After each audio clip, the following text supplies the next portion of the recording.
Welcome, ladies and gentlemen. This is a really interesting turn of events. You can tell a lot about what the general populace in Hollywood believes of other studios when a studio starts doing stuff like this. Sony has shifted the theatrical release for 6.5 or 65 onto the opening weekend of SHAZAM! Fury of the Gods.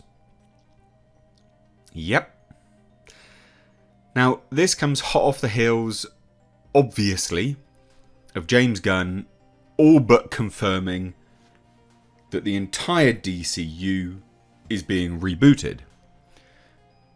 And I guess Sony are asking the same questions everyone else is, which is, well, then why is anyone going to watch this stuff? Why should anyone watch this stuff?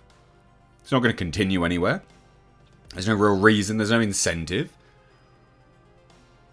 And they can sort of smell, I guess, the wound that is DC bleeding out here until they get some coherency behind stuff.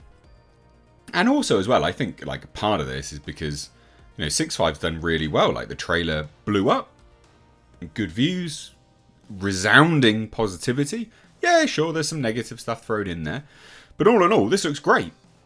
I had the sort of inside scoop on this quite a while back and said, hey, it's going to be a modern interpretation of Planet of Dinosaurs, and lo and behold, it actually is that, but better. It looks amazing. Like, sure, it's not breaking the mold by any stretch, but sometimes we need a film like this that is just what it is, unabashed, not trying to send any nonsense message. It just is what it is. It's just entertaining. So few films today focus on their entertainment, first and foremost, rather than telling some bizarre message that the director wants to get through to us. So like I said, Sony has announced and confirmed that they're going to be moving the theatrical release of 6.5 onto SHAZAM! Fury of the Gods weekend. Now this is quite a big deal. This is quite unusual, mainly because comic book movies were considered untouchable. You didn't really want to open against them. And this isn't a movie which is counter-programming by any stretch. This film, this is the same audience. Not exactly the same, of course, but there's very little counter-programming involved. It's not like a hard R-rated horror film opening up against SHAZAM! This has quite a large crossover in audience. So I saw this and I was like, wow. This is basically everyone else smelling what we can smell. The BS coming out of DC.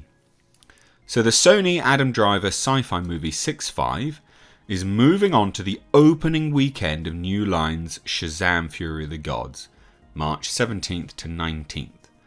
The Scott Beck Brian Woods movie was previously dated for March 10th. So the studio, individual over at Deadline Hears, has a confidence in the movie, and it's to give the pick some air from the next Scream sequel on March 10th. No rating yet for 6.5. So they genuinely think Scream is a bigger competitor to 6.5 than SHAZAM! Fury of the Gods. They're happy to open against SHAZAM! Fury of the Gods. They're like, you know what? Couldn't care less. This film's great. We've got so much confidence in this film. We will open up against one of the best rated, I think it was, at DC. It didn't take home loads of money, but it was one of the better rated DC movies. And you know what? They should have confidence in it. They delayed this film a significant amount of time. They sort of matured it a little bit.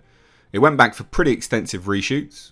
They cut quite a large chunk of this film out. And they should have confidence in it. They spent the money on it.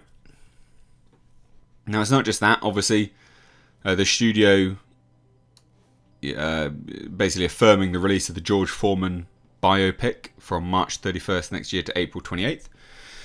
The movie moves away from Paramount E1's Dungeons & Dragons. So they think, this is what I mean. You look at where a studio starts to move stuff around, you go, right, what are they thinking is the competitor? Now, Dungeons & Dragons from Paramount and E1 looks like it will do reasonably well. I think that trailer was fun. you know, it's not breaking the mold by any stretch, but I think it's fun enough that it will capture a lot of people's attention. The visual effects are good enough at the very least anyway, and it's a world that people want to see explored, popularized more recently by Stranger Things. But again, Sony is looking at that and going, okay, so what's going to be a competitor to George Foreman? Biopic. Well, we'll move it away from Dungeons and Dragons, but we'll move 6.5 onto the opening weekend of SHAZAM because we just think it will obviously do very well against it. Who cares? It's crazy. It's absolutely crazy. It's good to see. It's good to see. And again, just as a, I guess as a bit of a roundup, 6.5's logline: after a catastrophic crash on an unknown planet, pilot Mills quickly discovers he's actually stranded on Earth 65 million years ago. Now with only one chance at rescue, Mills and the only other survivor, Koa, must make their way across an unknown terrain riddled with dangerous prehistoric creatures in an epic fight to survive. And it's written by the individuals who wrote A Quiet Place. I think this looks great. I think it looks dumb fun. It'll be really interesting to see what the rating is for this now. Just to see. Lots of people have also said that that's probably some sort of ancient aliens business. They're not actually humans. Which, yeah, sure, fine. Who knows? Who cares? It looks fun. But basically, other studios are now seeing the writing on the wall for DC. And this is a situation which James Gunn and David Zaslav will want to avoid. This is not good. This spells disaster for Shazam! Fury of the Gods. Because other studios are... It's like, vultures circling a decaying corpse. And just going, right, let's peck the last bits of flesh off there. Other studios can now see the writing on the wall for DC and these films specifically. And what will be, again, really telling is to see what movies other studios choose to open up against the likes of The Flash. Because that film, for all intents and purposes, is dead anyway. You've got a groomer, nonsense psycho leading that film that no one wants to see. You've already had confirmation that Michael Keaton's out of the DC now, and DC's being rebooted anyway. So the only incentive behind watching that film is entirely removed.